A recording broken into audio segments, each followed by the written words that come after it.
This is Hannibal back here from the Hannibal TV on YouTube with a UFO news update, but I'll just give you a quick Three Eye Atlas news update as well.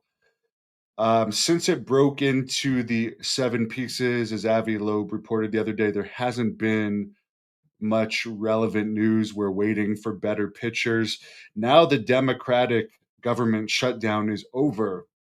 So it'll be interesting because they've been using the excuse they can't reveal the best and closest pictures would have been taken when the Three Eye Atlas was near Mars back around October 2nd. We're now almost November 13th. And even though NASA has them and all it would be is like showing the pictures, and I guess they're kept at the University of Arizona by a professor there. They haven't shown them, and they've been using the government shutdown as an excuse. So hopefully, we'll get those images soon. But I came across this video the other day featuring John Lear, and if you don't know who John Lear is, I'll put up this screenshot, which doesn't appear to be going up. Well, I'll just tell you who he is since the screenshot isn't going up. His father was the inventor of the Lear jet. He was the one that brought Bob Lazar to George Knapp's attention in 1989, and he talked a lot about he by the way is a pilot and has some world flight records and is one of the people that started the whole disclosure movement. And this is one of the clips from his Coast to Coast radio that I'm just going to go into a bit of it because there's been a long connection of people like Tom DeLonge, Jim Semivan, and now John Lear. I only first heard him talking about it today because he brought it up in a few other interviews and said he didn't want to talk about it because some people will find this offensive. But he's basically there. There's a theory out there that we are an experiment of extraterrestrials and they have just created the alien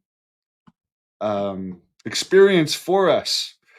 And he explains in this why he thinks that could be possible. So let me play that. Okay, so that I guess I put the picture up at the wrong place.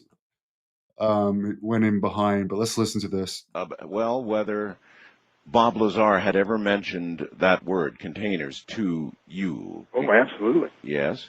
Yeah, he's the 65 external corrections, and that the aliens referred to us as containers, and that was in the briefing. Now, remember, when he went to work there, every day he would be taken into this room, and he said there was, 100 or so briefings in small packets, each one was stapled, and it had, maybe 10 or 15 pages, and a number of pages would be stapled together at the back. In other words, his clearance hadn't progressed to the point where he could read the whole briefing, but he could read a little bit of it. Well, this must be the core, or might be the core issue that drives everything. That is who we are. I mean, all of these different alien races interested in us. Now, we're something, but it doesn't seem like we're that much unless our souls have value.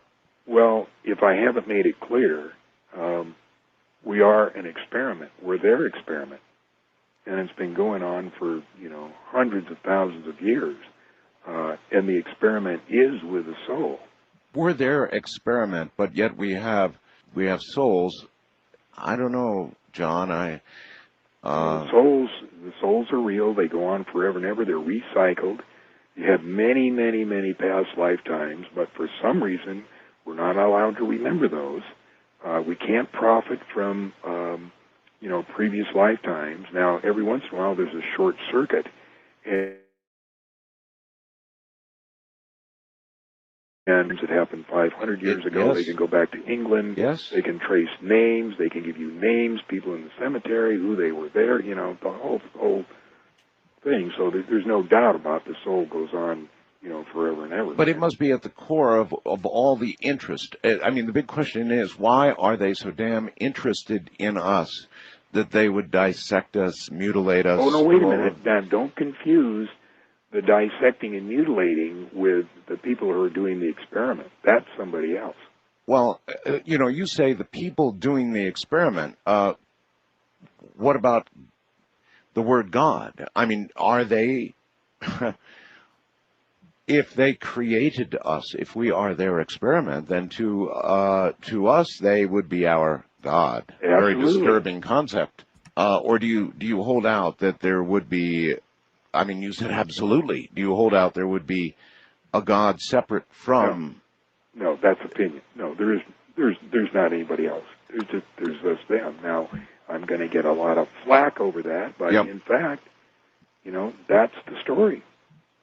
Well, that's the story that never can be told, right? That's right. And that's why they can't let the first thing out, because it's all going to lead up to that. Did you, at some point, I don't know, 10 years ago, get completely satisfied? Did you, sit down at your desk one day and say, okay, for John Lear, I know as much as I need to know now. I'm satiated, book closed? That was part of it. And part of it was the continual, very subtle harassment. Very subtle. All right, I'll move up a bit. There's just a bit more left. And you don't have a job to lose at the moment, but hey, there are other aspects of your life. Are you at all concerned that they will not like this? They will not like it, but it's a one-time shot. I want to do, He's talking about the people that were harassing him. Why I don't think it's the right thing. And, it's opinion only. And I think we'll stop it at that. And I'll put the link up again. But I found it interesting. I actually came across that because I was sleeping the other night listening to UFO interviews.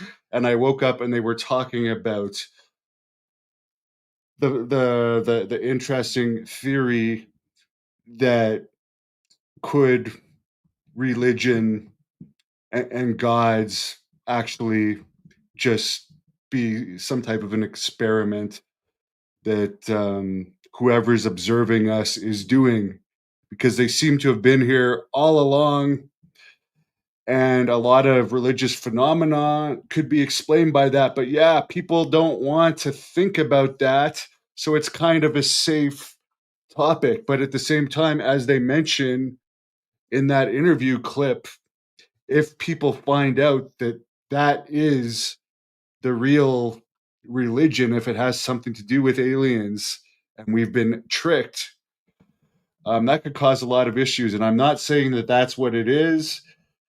I am just saying that it is a theory. And the other interesting thing that John Lear said there was he doesn't think it's the same group of beings, which we hear there could be up to 77 groups, the same group of beings that's doing this experiment on us, that is doing the mutilations, because there seems to be different ones. Some do bad stuff, some do good things. They all seem to have different intentions. That's my one main concern, why I hope the 3i Atlas ends up just being a rock, because I do believe that we do have some visitors that are here, and the governments have made contact with already and have some sort of dealings with. I've heard credible people say that, but I am concerned, if there is a rock the size of Manhattan that could have had probes in it, would this be a different race that might not have the same intentions, if that's what it is? And I hope it isn't that. I hope it does not turn out to be that at all. At the same time, we're seeing these drone incursions all over the place, and Russia is saying it's not them.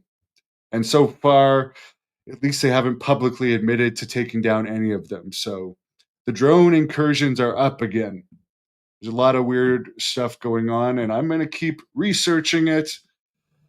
But as I said, John Lear has said some credible stuff and some less believable stuff, but he is the one that introduced If it wasn't for John Lear, we would never have known about Area 51. Do I think aliens would already have invaded if not for the fear of the hands of Stone Ronnie Garvin?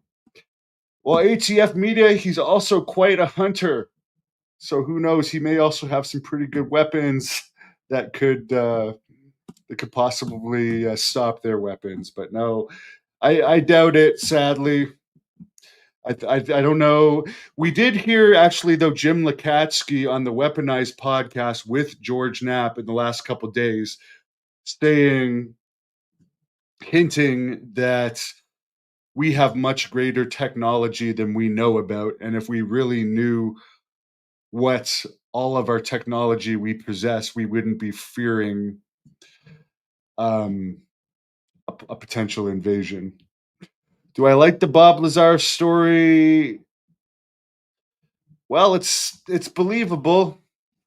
It's believable now that we know a lot of the details of it, and he has said some things that he probably wouldn't have had ways of knowing unless he had direct knowledge of it at that time, because that was before the internet. That was 1989 when he came out of that story. But the whole John Lear thing that we were just playing, he was saying he got that theory about the whole God concept being from extraterrestrials from Bob Lazar. So you can listen to the full podcast on the Coast to Coast YouTube channel. Have a great